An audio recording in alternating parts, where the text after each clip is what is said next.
the greatest miracle I ever saw, about 26 miracles. It's a wonderful story. It's a great story. And, of course, I could repeat it again, and it's good for you to hear. But the greatest miracle, I was on the Phil Donahue show, and he asked me what it was. And I had the privilege of telling Phil Donahue what the greatest miracle was. And this is when I was with Brother Allen. Mm-hmm. And I'll never forget, I preached the afternoon service. We called it the Faith Clinic. We would try to give them a shot in the arm, so to speak, and preach the word that would get their faith into a place of receiving when they would come through that prayer line at night. We give out cards. And when the man of God would lay hands on them, he could discern whether or not faith was high enough to receive, because they'd been in the afternoon service and they received the prayer card that gave them the opportunity to be in the prayer line. Well, this little lady came, and she came from Knoxville, Tennessee, right down the road from you, 400 miles. And right. Here, she brought that son who was approaching 4 years of age, and he was born with 26 major diseases. Born blind, born deaf, born dumb, his tongue hanged out of his mouth, touched the chin, both arms, legs deformed, twisted, knotted together, elbows touching the knees, and he was in a fetal position. 4 years old, born without male organs and born without feet. Complications of every organ in his body. Doctor said he would never live to see his first birthday, but he's approaching 4. And I gave that woman a prayer card, but she stayed a week. And this was back in the late 50s, close to 60. And she stayed in a motel for a week. She ate in a restaurant every day. We had 3 services a day, and she would be in every service. And she would give in every service. That would deplete a bank accounts. And back in those days, the people didn't have checking accounts. They just had the cash, and it was depleted. And I'll never forget, her card was never called for prayer. Right. And she came to me this Sunday afternoon, following the afternoon service, and she said, Brother Schambach, I've been here a week, and my prayer card has not been called. Mm. Now, she said, I'm down to my last $20. She said, I've got to get back to Knoxville. This happened in Birmingham, Alabama. And she said, I got enough money for gas and enough money for a doctor's appointment tomorrow. $15 for a doctor and $5 for gas. Mm-hmm. Well, $5 in gas today ain't going to get you very far. No. But back in those days, it was 15 cents a gallon. And she had enough money to get back. And she had enough money to buy gas. And she said, I have to get back. And he hasn't prayed. She said, do you believe he'll call my card tonight? I said, I don't know. But I'll guarantee you one thing. If he does not call that card, I will personally take that child to the man of God in his trailer house, and I'll see that he lays hands on her and prays. And she said, you'll do that? I said, I'll do that. So she stayed. Well, I led the singing that night. Eat your heart out, song leaders. That's the truth, too. I led the singing that night, and I introduced the man of God, and he come bouncing out on that platform. He said, I believe God, you're going to do something great tonight. I want to get this offering out of the way. And he said, tonight, he said, I want everybody to give an offering of faith. And I never heard him use that expression, an offering of faith. And he could see the perplexed look on the faces of the people. Now, he said, if you don't understand what I mean, he said, I want you to give God an offering that you cannot afford to give.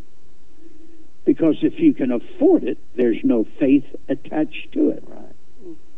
Good answer.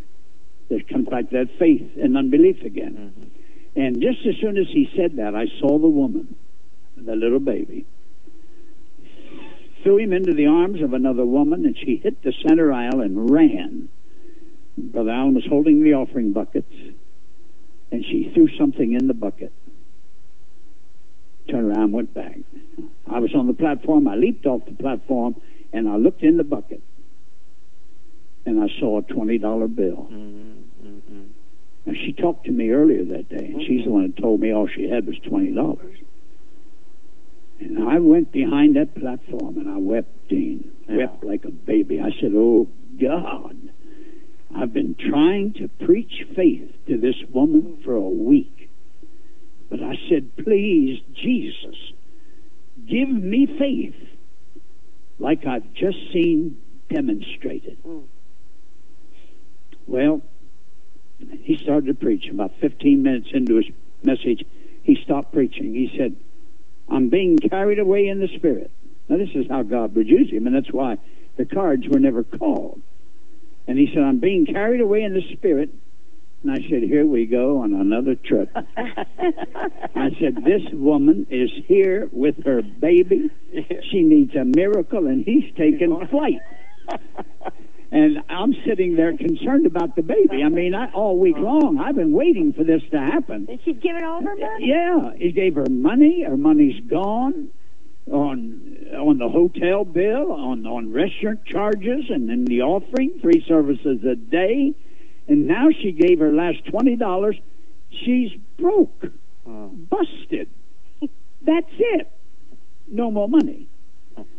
And he's taking a trip. I'm being carried away in the Spirit. And he said, I'm coming to a big white building. He said, it's a hospital. He said, I'm inside the building. And I'm sitting there, my head down, saying, Lord, please heal that boy tonight. I'm praying for the boy. And he's still talking about his trip.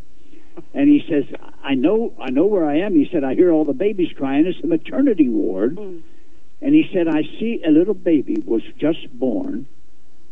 And there's a half a dozen doctors around a table where they have the baby. And the baby was born with 12, 16, 18, 20, 26 major diseases.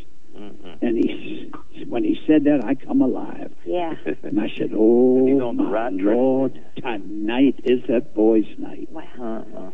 Tonight.